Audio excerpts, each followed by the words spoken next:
Pierrick, bonjour. Bonjour. On m'a dit que vous étiez la mémoire vive du club de La Valette. Vous êtes bénévole depuis combien de temps?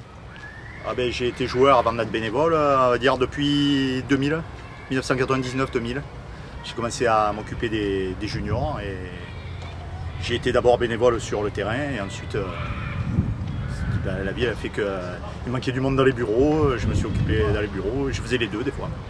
Mais alors, on est à La Valette, pas loin de chez nous, il y a un club qui est 3 fois champion d'Europe.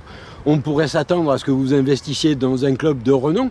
Et pourtant, vous êtes profondément enraciné à La Valette. Qu'est-ce qui vous lie à ce club? D'abord mes amis d'enfance, la plupart qui jouent au rugby, parce que je suis de La Valette depuis que je suis tout petit, je suis allé à l'école à côté. Puis voilà, ma vie a été faite à La Valette, même si je travaille à Toulon, je travaille à l'Arsenal, ma vie elle était à La Valette et je ne la voyais pas loin de mes amis. Dans cette longue période, puisque ça fait maintenant plus de 18 ans que vous êtes bénévole, qu'est-ce que vous gardez comme souvenir? Comme souvenir, j'en garde énormément en tant que joueur parce que ça fait exactement ma première licence à La Valette, j'ai signé en 95. D'abord d'énormes émotions sur les accessions. On est quand même arrivé au top niveau en Fédéral 1 au début des années 2000. Ça c'est un gros souvenir. Et puis des souvenirs un peu moins bons, mais où le club s'est resserré quelque part dans les moments difficiles, c'est-à-dire quand on est descendu de catégorie, de division, et également des difficultés financières, et on a réussi à rebâtir derrière un club qui maintenant a de solides comment dire, ouais, de solides attaches dans, voilà. dans le monde de l'Ovalie. Vous avez bien conscience qu'un club comme le club de La Valette ne peut exister que grâce à des bénévoles comme vous? C'est ce qui fait un peu la spécificité de La Valette maintenant, c'est à savoir que, notamment à l'école de rugby, les gens sont entièrement bénévoles. Maintenant, à l'heure où quelques éducateurs dans certains clubs aux alentours prennent des défraiements, à La Valette ça n'existe pas, c'est comme ça. On propose les à côté, c'est-à-dire beaucoup de convivialité. Par exemple, ce soir, on prépare un repas pour l'ensemble des éducateurs.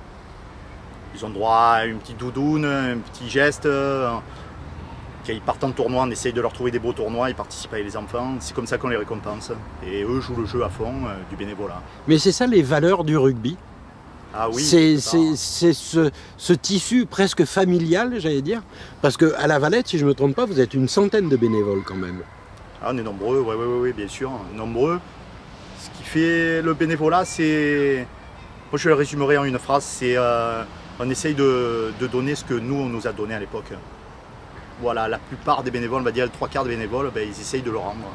Il y a beaucoup d'anciens joueurs qui sont passés par l'école de rugby, notamment, et qui veulent le rendre aux enfants. Justement, qu'est-ce que vous a apporté le rugby dans votre vie de tous les jours? Moi, il m'a apporté beaucoup d'amis, beaucoup de rencontres.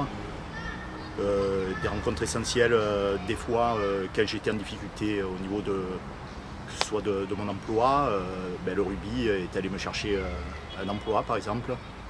Le rugby c'est énormément de, comment vous dire, énormément de connexions à l'extérieur, c'est des connexions interprofessionnelles, ça peut être des connexions au niveau sportif également, puisqu'il y en a qui en ont fait leur métier.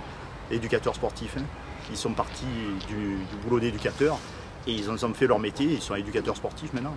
Voilà, moi ça m'a mené énormément de choses, mais avant tout des amis de longue date et sur qui je peux compter. Et aujourd'hui, puisqu'il y a des enfants, puisqu'il y a une école de rugby, qu'est-ce que vous cherchez à transmettre aux plus jeunes? À transmettre ça va être cliché ce que je vais dire, mais les valeurs du rugby. C'est-à-dire la solidarité, l'équité. Voilà, exactement, oui, bien sûr. L'esprit qui a été transporté durant des années, des décennies, qui a été transporté par le rugby, quoi.